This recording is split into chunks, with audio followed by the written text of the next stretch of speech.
কার নিয়ে বই আছো? হ্যালো এভরিওয়ান, আসসালামু আলাইকুম। কেমন আছেন সবাই? আশা করি সবাই ভালো আছেন। দেখেন আমাদের ঘরে নতুন একটা সদস্য চলে আসছে। অবশ্যই আপনারা চিনবেন, আমার ননদ তিন্নি যে ছিল, বিয়ে হয়ে যাওয়ার পরে তো তার আমরা ভিডিও আপলোড দিতে পারি নাই। আলহামদুলিল্লাহ তার কোলজরে কন্যা সন্তান এসেছে, বুঝছেন? তুমি কি হইছো? আমি একমাত্র মামি আর আপনাদের ভাই একমাত্র মামা। অনেকের মামি হয়েছে, কিন্তু আসলে ননদের মামি, ননদের মেয়ের বা ছেলের মামি এখনো হতে পারি নাই, কিন্তু অবশেষে হয়েই গেছি। সবাই দোয়া করবেন আমার ননদের জন্য, যেন সুস্থভাবে চলে আসতে পারে আমাদের ঘরে। তো বাচ্চার মুখ দেখানো আসলে ঠিক না, এজন্য আপনাদের মুখ দেখাতে পারলাম না, কিন্তু দোয়া করবেন। আলহামদুলিল্লাহ মা মেয়ে সবাই সুস্থ আছে, বুঝছেন? আর কতটা একটা আনন্দের বিষয় মানে ফিল করতেছি আমি, মানে বুঝাতে পারবো না, যেটা সত্য কথা। মানে প্রথমবারের মতো মানে নিজের হাজবেন্ডের বোনের হচ্ছে সন্তান মামি হওয়ার যে ফিলিংস, আসলে লোম টোম সব সিংহে যাচ্ছে বলার মতো। কোলে নিলে আসলে মামি তোমার এই ফিলিংস, আর এই যে আমার নানি এই যে শরম পাইছে, এই যে নাতিনের ঘরে পুতিন। আচ্ছা, পুতিন আর কয়েকদিন পর দিয়ে আরো পুতিনের ঘরে দেখবো। আমার শাশুড়ি মাকে অনেকদিন ধরে কেউ দেখে না, মনে করে যে আমাদের হচ্ছে শরম পাইছে। আমার হচ্ছে বড় সতীন।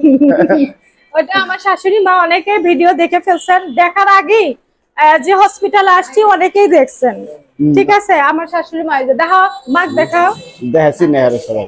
এই যে তার হচ্ছে প্রথমবারের মতো নানি হইলো, নানি নানি হইলো, দাদি হইছে আরো আগে দাদি হইছে, কিন্তু নানি হইতে পারে নাই, সেই সৌভাগ্য আল্লাহ দিয়েছে। এতটা মানে খুশির খবর। আমার ইচ্ছা ছিল আমি আগে আসবো, কিন্তু তারপরে আমি সিজারের পরে চলে আসছি। এটা আমার একটু কষ্ট হচ্ছিল। তোমার আমি নিয়ে আইতাম, কিন্তু আনি নাই। আসলে আমরা বুঝতে পারিনি এত তাড়াতাড়ি ভাবে মানে হয়ে যাবে, কিন্তু যাই হোক মা মেয়ে দুজনেই আলহামদুলিল্লাহ সুস্থ আছে। আপনারা দোয়া করবেন। চিনতে পারছেন কার বাবু হয়েছে? তিন্নি আপু, যার সাথে আমি সবসময় ঝগড়া করতাম বা ভিডিও বানাতাম, আপনারা কমেন্ট করতেন। ওরে নামাও, ওরে নামাই, ওরে বাবুরে লো দাদির কাছে দাও, যাও নানির কাছে। নানির কাছে দিয়ে দি।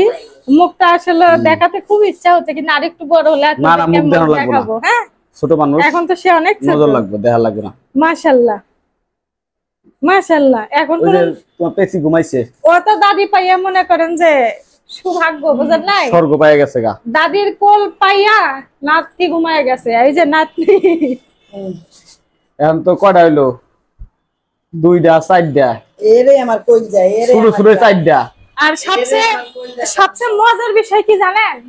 আমাদের হদা গোষ্ঠীর মধ্যে পুরুষ নাই, শুধু মেয়ে আর মেয়ে আর মেয়ে। আসলে গত 10-12 বছরের ভিতরে যা হয়েছে সব নাইয়া। আমার শাশুড়ি কিন্তু একজনই, বুঝছেন? 3 ভাইয়ের মাথার মনে করেন তাজ।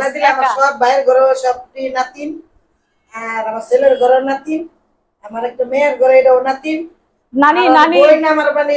এখন আপনারা বলতে পারেন মামি হইলেন প্রথমবারের মতো, কি দিলেন একটু দেখান। হয়তো বা এই ভিডিও আপনারা চাবেন, কিন্তু ইনশাল্লাহ কি দিব মামি হয়ে সেটা অবশ্যই আপনাদেরকে ব্লগে শেয়ার করব। আর অবশ্যই দোয়া করবেন আমার ননদের জন্য আর আমার ছোট্ট কিউট বাবুর জন্য।